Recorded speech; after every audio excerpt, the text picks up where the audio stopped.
The quest for happiness, it feels like it's almost hardwired into us, doesn't it? Totally. This deep, fundamental desire to, feel good. Yeah, to feel that life has meaning and joy.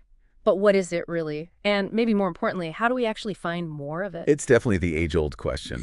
And it can feel, well, pretty overwhelming For sometimes. sure. With all the advice. Exactly. Yeah.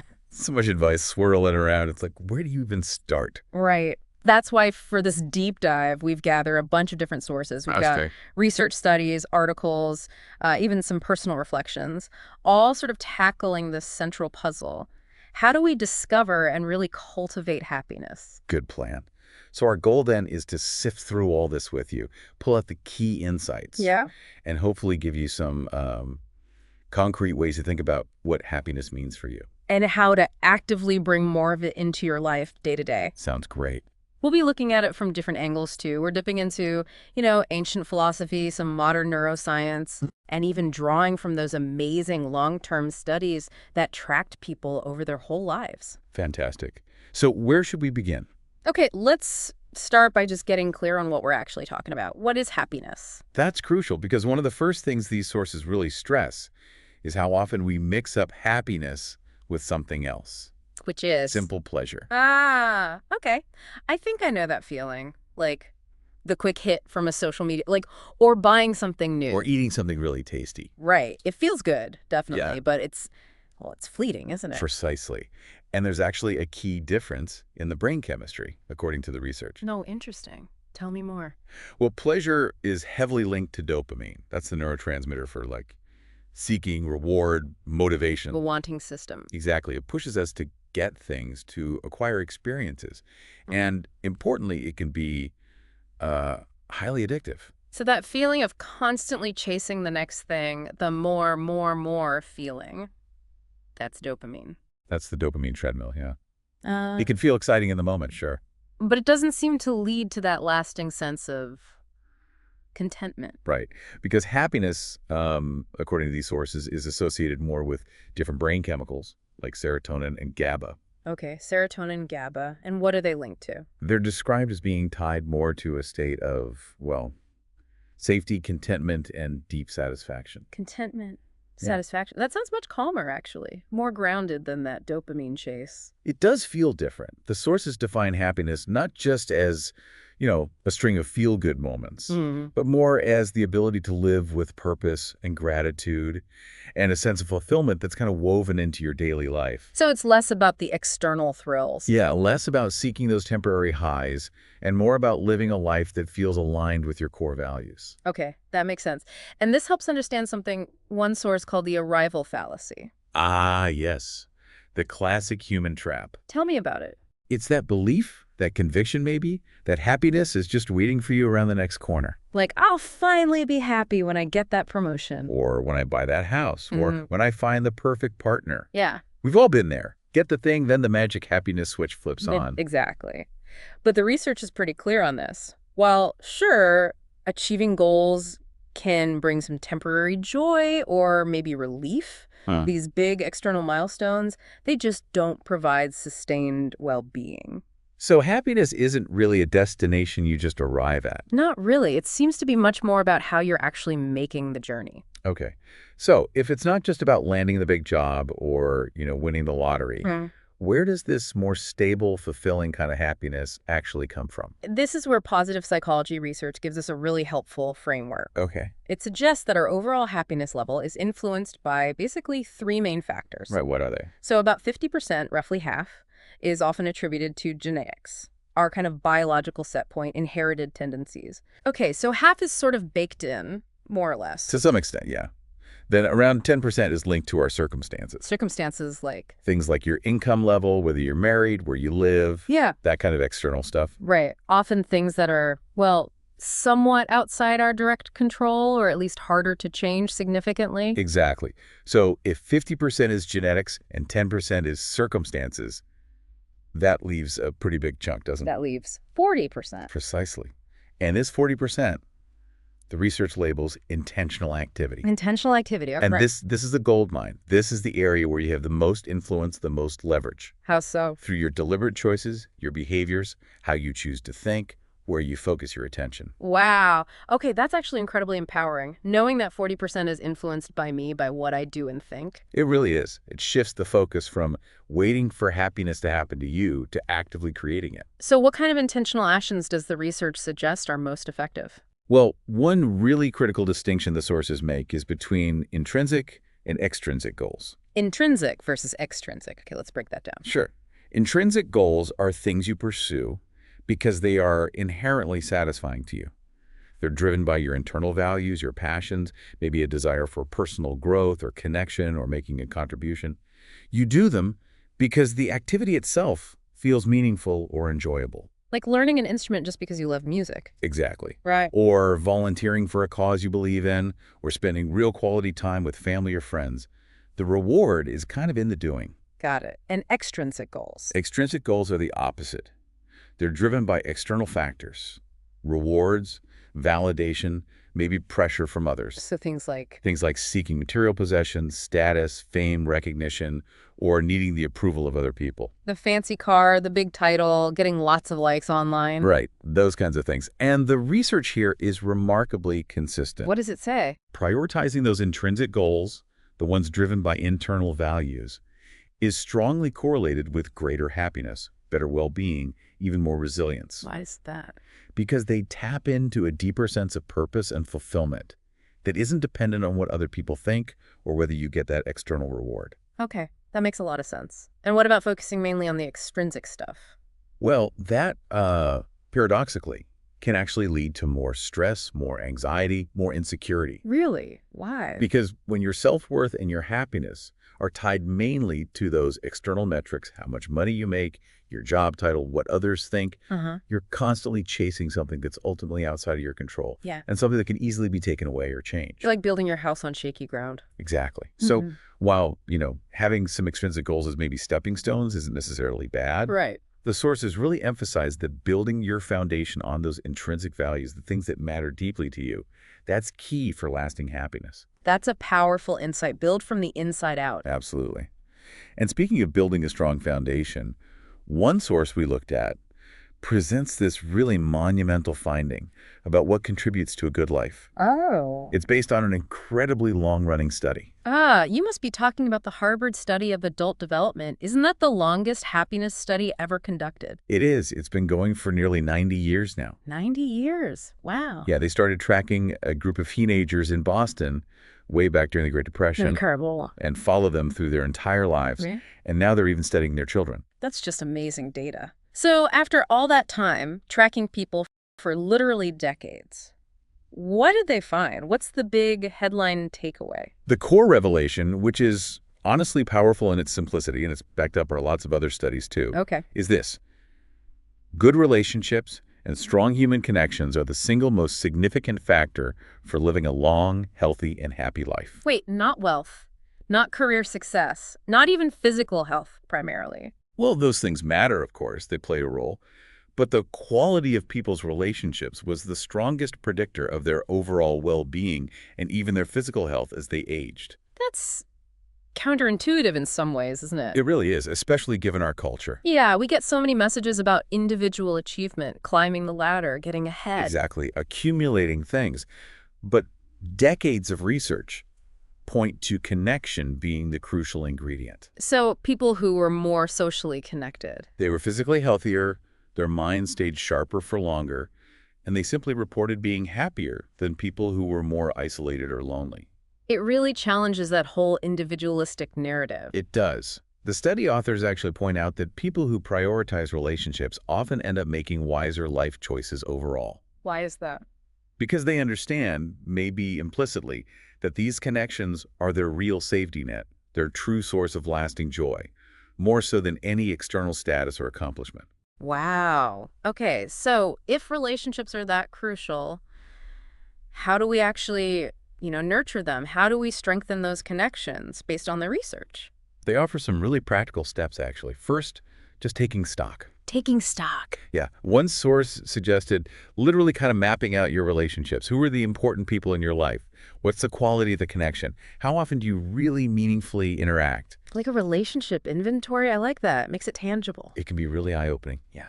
Then it's about prioritizing time with those people. Yeah. And crucially, prioritizing presence. Presence, meaning. Meaning putting the phone away when you're together, Yeah. asking questions, and really listening, not just waiting to talk, but listening with genuine curiosity. Showing them you care through your attention. Exactly, through attention and affection. Just giving someone your focused time can feel almost radical these days. It really can, but so powerful. Totally. Another key tip, especially for when things get tough in relationships, is to practice being reflective, not reflexive. Reflective, not reflexive. What's the difference? So instead of immediately snapping back in anger or shutting down during a conflict, pause. Try to use some emotion regulation strategies. Slow down your reaction and choose a response that actually honors the relationship and your long-term values, rather than just reacting in the heat of the moment. That takes practice, I imagine, but so important for navigating disagreements without damaging the connection. Definitely. And finally, something really simple but impactful that the Harvard study authors specifically mention. Yeah. Expressing gratitude. Don't just feel thankful. Actually tell people what they mean to you. Vocalize it. Yeah. One suggestion was to think of someone important and really tell them how they've impacted your life, what you appreciate about them, maybe even what your life would be like without them. Wow. That's deep. That could really strengthen a bond. For sure. Okay. So strong relationships, clearly a massive piece of the happiness puzzle, but happiness also feels so personal, right? Yeah. How do you figure out what makes you specifically happy? It's not always obvious. It really isn't. It's a very personal journey of discovery. And the sources acknowledge that. They offer some practical steps for this sort of personal exploration. Okay, where do you start with that? First step, metaphorically speaking, is to wipe your happiness slate clean. Wipe the slate clean. Yeah. Try to consciously let go of all the external expectations, the societal pressures, the ideas you've absorbed from media or maybe even family about what happiness should look like for you. Like you should be thinner or richer or have a certain job. Exactly. All those shoulds. Just try to set them aside and approach it like a personal experiment. No preconceived notions about the right answer for you. That sounds freeing, actually. Just forget the noise and start fresh. It can be. Then the next step is to start noticing and actually capturing those moments when you feel genuinely, truly happy. How do you mean? Those moments where you might think to yourself, this is nice, or if this isn't nice, I don't know what is. Really pay attention and be specific. One person in the sources shared that reading fiction in the morning felt amazing, like a luxury. Right. But reading nonfiction felt more like work. Or maybe being alone in nature felt deeply spiritual, but being in nature with a big group felt kind of distracting. So the specificity is really key. It's not just reading or nature, it's the details, the context, the feeling attached. Exactly. And then the next step is to sort of lovingly dissect those moments. Dissect them. Yeah, ask yourself why. Why did that particular moment feel so good? What was the underlying factor? Was it a sense of accomplishment? Was it connection? Was it being outdoors, feeling competent, the time of day? Trying to get to the root cause of the good feeling. Precisely. Because understanding that underlying essence helps you figure out how to replicate that core feeling, maybe in different ways, not just trying to perfectly recreate the exact same surface activity. That makes sense. You're looking for the active ingredient. You got it. Another really lovely tip from the sources is to think back to your childhood. Yeah. What did you genuinely love doing back then, before all the adult worries and pressures kicked in? Maybe it was building forts or finger painting or exploring the woods behind your house or playing a particular board game. Simple things. Things you did just for the pure joy of it. Exactly. Sometimes those fundamental joys, those simple pleasures, are still accessible to us now, maybe in slightly different forms. It's worth exploring. That's a nice reminder, tapping into that unburdened part of ourselves. And finally, a really simple but powerful practice. Acknowledge your happiness in the moment.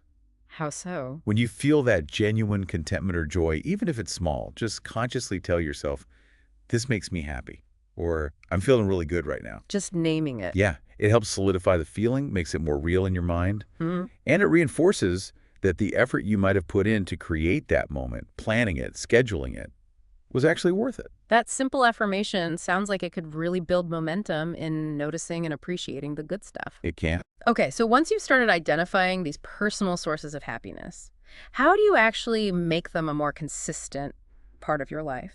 It's easy for discovery to just stay. Well, discovery. That's a great point. And this is where the idea of creating a happiness plan comes in, as one source framed it. A happiness plan? Like a business plan? Kind of. The idea is to not just hope happiness happens to you, but to intentionally plan for it, cultivate it, treat it as a priority, just like you might plan your career goals or your finances. Interesting. Treat it like something that requires actual action and foresight. Exactly. There was this interesting example mentioned, Carl Barney's concept of prequests or happiness grants. What's that? He would actually give people resources, money, specifically, to spend on something they believed would make them happy. It forced them to define it and then actually pursue it. Wow, that's a unique way to push someone into action. It is. But for your own personal plan, it starts with that inventory we talked about. Looking back. Yeah, looking back at peak happy moments, identifying the activities, the people involved, maybe even your own personal characteristics that were present then. And just as importantly, noticing what consistently drains your energy or makes you feel bad. So, figuring out the positive inputs and the negative ones. Exactly. Then take an honest look at your current daily or weekly life. Are those things that bring you that deep intrinsic fulfillment actually present on a regular basis? And if not? If not, you need to actively schedule them in, even if you start small, like specific intentions, maybe just 20 minutes a day dedicated to something that brings you authentic joy. And keeping it varied, right? Not just one thing. Absolutely. Incorporating things maybe for your physical health, for connection with others, for learning something new, creativity, maybe just simple pleasures like reading or gardening. A mix. Okay. And approach it like an ongoing experiment. Track what you do, maybe jot down how it made you feel, reflect on it, what worked, what didn't feel as good as you expected. And adjust the plan as you go. Yeah, adjust it as your values shift or your circumstances change, and acknowledge your successes. Even the small wins, like sticking to your plan for a week. It sounds like it's about consistent effort and being flexible, rather than aiming for some kind of instant, perfect happiness formula. Exactly. And really importantly, maintain balance. This intentional happiness planning isn't meant to replace your responsibilities or become another source of stress. Right. Shouldn't feel like another chore on the list. No, it's meant to support your overall life. Yeah. The idea is when you feel more genuinely fulfilled and content, you're actually better equipped to handle everything else life throws at you. That makes sense. And positive psychology itself offers a whole bunch of specific strategies you can weave into this kind of plan, doesn't it? Oh, absolutely. A whole toolkit, really. Like what? Well, things like consciously practicing gratitude, maybe keeping a journal, engaging in acts of kindness for others, even small ones, genuinely celebrating other people's good news. That's called active constructive responding. And it's great for relationships. Practicing compassion, both for yourself and others. Self-compassion is huge. It really is. Also, actively savoring positive experiences, really paying attention and prolonging the enjoyment. Setting meaningful goals that align with those intrinsic values we talked about. Okay. Seeking healthy challenges that help you grow. Appreciating what you already have rather than focusing on what's missing. And cultivating optimism, intentionally trying to reframe negative thoughts or situations in a more hopeful light. Wow, that's quite a list. They all sound like skills, like muscles you can intentionally build over time. That's a great way to put it. They are practices. And one source even provided some really useful, positive reflection questions. Oh, like prompts. Yeah, things you could use daily, maybe for journaling or just to think about before bed. Like, what made you smile or laugh today? Nice. What beauty did you notice around you? What are you thankful for? What activity made you lose track of time? That flow state question. Asking those questions regularly would definitely help you tune into those positive moments more easily. Exactly. It trains your brain to look for them and reinforces their importance. Now, it's important to say this all sounds great, but sometimes it's just hard, right? Sometimes people genuinely struggle to even identify anything that makes them happy. Absolutely. And that came up in the sources too, particularly in a discussion from a Reddit user who was feeling really lost about this. What came out of that? Well, some suggestions they received were interesting, like maybe shifting the focus slightly away from just happiness as a goal and instead seeking things like meaningful work or even just peace. Different framing. Yeah. And also the powerful idea of just trying many, many different things, throwing spaghetti at the wall, basically, until something resonates, even a little bit. That really reinforces the personal experiment idea again. It requires persistence and a willingness to just explore without knowing the outcome. Totally. And that Reddit discussion also brought up a really crucial point we should mention. What's that? If someone is experiencing a persistent inability to feel joy or find pleasure in activities they used to enjoy, sometimes called anhedonia, that can actually be a symptom of clinical depression. Right. That's different from just feeling a bit lost or needing a plan. Exactly. So if you're feeling a significant ongoing lack of joy or really struggling to engage with life, seeking professional help, seeing a therapist, talking to your doctor is a really valid and important step. It's not a sign of weakness. It's taking care of yourself. Absolutely. It's okay to feel lost. Finding your way forward is a process, and sometimes you really do need support on that path. Doesn't mean the quest for happiness is futile, just that you might need different tools or help to get there. Thank you for making that distinction. That's incredibly important to keep in mind. For sure. It's all about being kind to yourself on the journey, wherever you are. Okay, so as we wrap up this deep dive, it feels like the big takeaways are happiness is, well, it's richer and more stable than just fleeting pleasure. Yeah, definitely distinct. And it's significantly influenced by our intentional actions, that crucial 40% where we have agency. The part we can actively work on. And maybe most profoundly, it seems anchored in the quality of our relationships. That Harvard study is just so compelling on that point. Decades of research pointing in the same direction. It's hard to ignore. So happiness isn't just some lucky break or something you stumble upon. It's something you can actively discover for yourself, plan for, and nurture over time. Absolutely. And that path, that journey to deeper happiness, it's unique for every single person. It takes intention, and it's ongoing throughout life. Right. So thinking about that incredibly powerful link between good relationships and long-term well-being, the finding that nearly 90 years of research confirms. Maybe here's a final thought for you, the listener, to carry forward. Okay. What is one small, intentional step you could take today, maybe even right now, to strengthen a meaningful connection in your life?